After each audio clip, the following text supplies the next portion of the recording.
we begin to turn our attention inward to that place inside of us that we call home.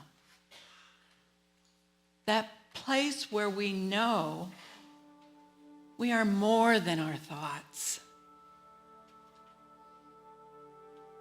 We are more than our feelings and emotions. We are spirit, infinite, eternal. In this sacred place I call home, I know peace.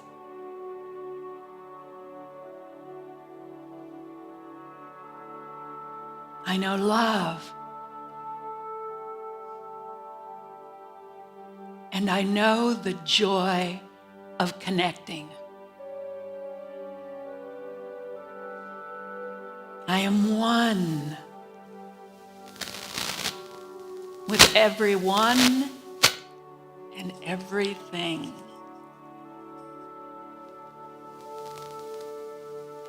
In this awareness of our inner connection, we simply allow ourselves to be still. And so we enter into the silence and know love, peace, and joy.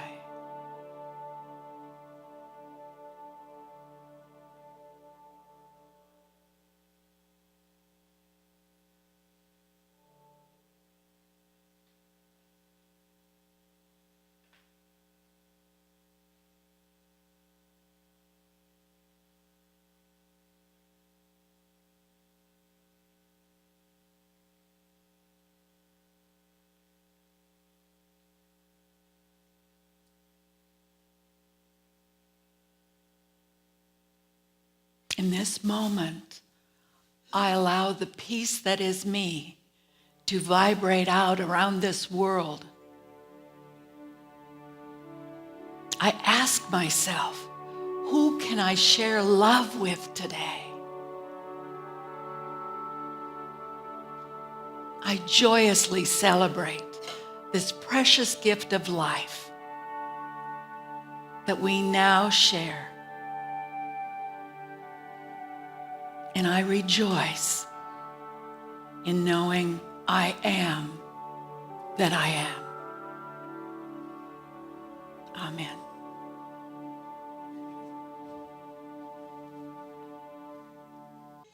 So, happy M-Day, because we all came from one, right? I don't think there's too many test tube babies out here yet, but there will be. You're going to hear a minister say something maybe for the first time you've never heard said before. I don't like Mother's Day. I don't like it at all. I don't think that Anna Marie Jarvis, when she asked for it to be a national holiday, knew what she was stirring up. Do you get what I mean? My mother passed away on Mother's Day. And 6 months later, my 27-year-old daughter passed away. So Mother's Day for me is a real emotional ride. You know, what does it mean to be a mother when you don't have one of your children? What does it mean to not have that best friend to call and say, Mom, I just need you to tell me something nice? You know, my mother was a Unity minister and she could always lift my mood. So it's with reservation that I even bring up the whole idea of Mother's Day. But I wanted to share with you a celebration I'm having. See these yellow roses? And are these flowers too, Jonathan? Where'd he go? He escaped. Anyway, these flowers are from my husband, Jim. And those of you who were here a couple of weeks ago, you got to meet the infamous Jim. The irreverent Jim, he likes to call himself. But we renewed our vows 10 years ago on Mother's Day, so I would have something, really special to remember. And I didn't know he was sending them, and so I'm delighted that I get to share my 26th anniversary with y'all. Thank you, Jim. This is our second marriage, and the agreement, the pact we made when we got married was we were going to stay married longer than we had our first time round. And we did the first time round a long time, so we're really hanging in there. He was married for 24 years, and I was married for 20 years. So, boy, we just keep on keeping on. Have you ever had a pity party? I had one yesterday. It was really poopy. I felt really, really sorry for myself. I know lots of people have lots more arduous times in their life than what I'm going through, but what I was going through was real. And I thought, if I'm going to stand up here in front of y'all and preach principles, I better know how to demonstrate them too, right? So one of the deals I made with Spirit was, I will answer this call if you let me be authentic, because I don't need to pretend something I'm not feeling in the moment. But knowing that I was speaking on Mother's Day, I have a really good friend named Terry Wilder who calls herself the gangster of love. Do you know Terry? Isn't she terrific? Yeah, I'm glad you know her. You reminded me of, yeah. She and I have been prayer partners for a long time. And immediately when I thought, what am I going to call my Mother's Day talk? I choose joy. I choose joy because it is a choice to choose joy. You can't immediately go there when you're having a pity party. You know what I'm saying? There's nothing fun about a pity party. But there comes a time when everyone runs away from you and you're all alone that you think, is this really how I want to invest my energy? Would my mother be proud of me? No, she'd be spanking me right now that I stood up here and said I don't like Mother's Day. She would Carla Lynn. But it's memories, isn't it? It's memories that wash over us. And I thought, well, okay, so you're sad and you're feeling lonely. And I'm thinking to myself, am I doing anything that makes a difference in life? I seem to be really busy, but am I making a difference? And am I making a difference to the Spirit of the living God that lives in me? And thus became the esoteric journey of Saturday in Madison. I used to live in Maple Bluff, so after lunch, I drove around Maple Bluff, saw the old house, went down to the beach where I used to in high school sit and meet with friends, talk, and just enjoy the wonder of living in a city with 4 lakes. Isn't it cool? You're never far from consciousness if you want to look at it that way. So as I was remembering all the happy times I had had there and remembering my love for my husband and for my daughter Heather and my grandson, I thought how wonderful I get to be with you here today, because this has been a journey of transformation for me as well as for you, because you're getting ready to birth something new and marvelous, right? We're birthing a new minister. Wow, pretty exciting. And with birth comes what? Pain. So, understanding that pain and chaos are a part of the birthing process, I say we're all mothers here, you know? All of us have the divine feminine and the divine masculine inside of us, that energy of consciousness to use when we really want to access our most creative self. So that divine feminine inside of us can lift us up. And that's what the message of unity has always been for me. Practical Christianity. What does it mean that my thoughts create my life experiences? You know, did my thoughts cause my mother to die? Did my thoughts cause my daughter to die? Life happens, and how I choose to think about it is what I get to experience. And knowing this just isn't enough to know it. I got to show it. So I am showing it today. I am so grateful to be here. I'm grateful for the wonderful friendships I've made, for the connection I have in this community. You're never really going to get rid of me. I'm going to come check out from time to time what's going on. Never doubt. And Jim's got his bike on the back of the car now, so we're for sure coming back. But this divine feminine has nothing to do with gender. Has nothing to do with gender. The divine feminine is an energy of consciousness that we can all access at any time. This energy of consciousness is about nurturing. It's about creation. It's about community. It's about connection. It's about kindness. It's about serving, which sounds to me pretty much like Unity of Madison. Didn't we just go through the vision and the mission and our core values? And didn't community keep coming up over and over and over again? A community of truth seekers, led by the heart-centered. Because let me tell you, that monkey mind lies to you all day long.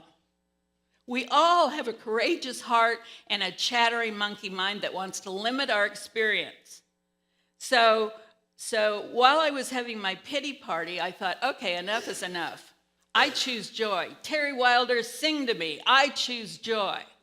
When a world seems too much for me, I choose joy. When the tests seem too hard for me, I choose joy. I choose that vibration of joy because I know it transforms lives, right? So it doesn't matter what my emotion is. I accept what it is, and then I choose to transform, to change my experience if it's an emotion I don't particularly want to go through anymore. So how do we find this divine feminine within us? Well, I'm going to have to walk around. I'm sorry. I'm just a walker. I don't want to disturb anything, but I was trying to stay behind there, and I just can't. So in order to find that divine feminine energy, we have to stop competing with one another. Competition comes from winning or losing. There are no winners or losers in this game of life that I'm playing. That's right. Nobody loses. Spot on. I love you. So we don't compete with one another. What do? We collaborate. That word kept coming up when we got together and we're talking about values that were important to us here. Collaboration is the only way we're going to make it on this planet, group, right? Mother Earth is screaming to us. We've got so many toxins in the air. It's unbelievable what we're doing to ourselves and to our planet. But what is believable is all things are possible for those who have faith and make a stand for what is right, what is good, what is nurturing, what is creative. So we're going to collaborate and find out how the energy inside of us shifts. How many of you have thought you're right and somebody else is wrong? Both hands up. It's true. I know it. I'm always right. Then I know I'm really in trouble because that is stinking thinking. I don't know everything. I can't be the great knower and decider that I think I am. As I've shared with you before, my grandson tells me I'm not the boss of the world. And he's maybe right. But when we allow ourselves to collaborate, to let the wisdom of the group rise up, when we look to our children for wisdom, like it's expressing right now, and joy and laughter, instead of what are we going to teach them what not to do? How do we limit that childlike enthusiasm for life because it's noisy and it disturbs me? You ever thought that? I used to say, for goodness sakes, can you just be quiet for 5 minutes? Just 5 minutes. And I've never been able to do it, so I don't know why I expected children to do it. You know? So it's collaborating with each other. It's creating, not trying to fix what's wrong. It's coming from a new creation. There's an energy that we can access that is the wisdom of the universe. And if we'll shut up a bit and listen, it begins to speak to us. But the voice of the monkey mind is so loud, it drowns out the intuition. But when we choose to create something good and wonderful, to take a walk in nature, to sit by a lake, to reminisce about all the good things that have happened to you in your life, the vibration shifts. You're changing that looping around, and the loop is turning out to be something harmonious and beautiful instead of stinky and icky and yucky, because we all know what that feels like. So create rather than trying to fix. So many times, the first thing that'll enter our minds is, how do I fix this? You know, how can I change this, make it better?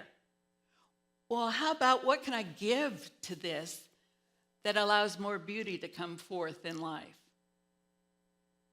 One thing that I know accesses your divine feminine is your intuition.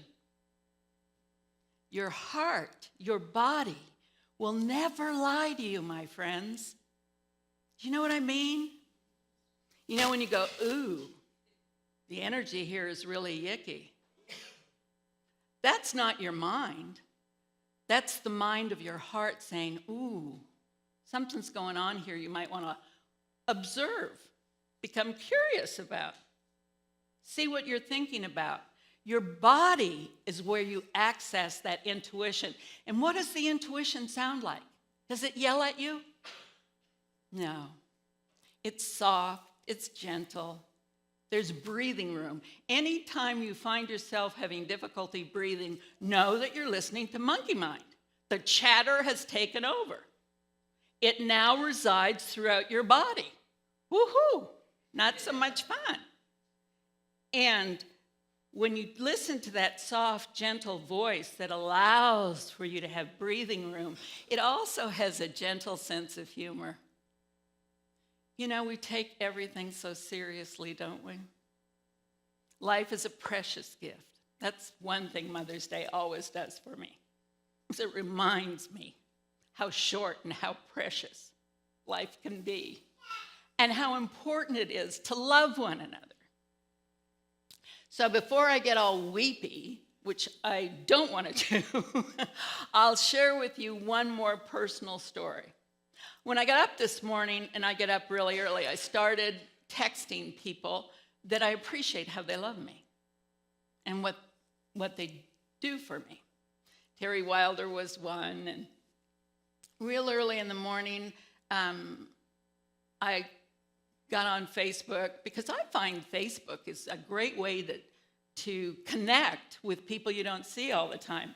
And there was a picture posted of me holding a door open for my daughter. Before I left to come to Madison, she said, will you go over to Unity with me and let's decide where I'm going to get married next year? And I said, okay, we'll do it. So she wants to get married on the grounds of Unity Village where nobody else has ever been married before. Okie dokie, it used to be you were going to dive from a cliff in Mexico. I guess we'll try and find a place. So I'm holding the door open for her, just open wide. And she said, my mom, my number one fan. The woman who's shown me when one door closes, another one opens. It's worth it, isn't it? Every pain, every sorrow, everything. We don't have to bypass that, but we are called to transform that and to make the world a better place. So thank you all for making my world a better place. Love you.